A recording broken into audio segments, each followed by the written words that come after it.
গতি বাড়িয়েছে, উদ্দেশ্য ছিল আপনি দিকে পাস বাড়ানো। ওখানে মহেশ বলে দখল নিয়েছেন তিনি, সামনের দিকে বল থেকে বাড়িয়ে দিয়েছে, উদ্দেশ্য স্লপিং।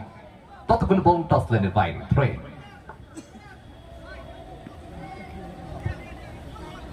চলছে ফলাফল 1-0, ব্যবধান সমতায় ফিরতে পারেনি রিজওয়ান।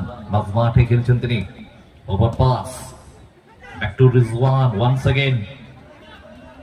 ডিবিল করলো, বাহ চমৎকার, ওখান থেকে বাবু, বাবু সেই বাবু, দ্বিতীয় চান্সটা খেল বাবু।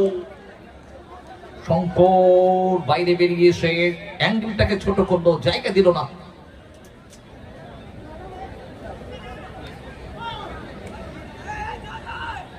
চমৎকার লড়াই, মহেশ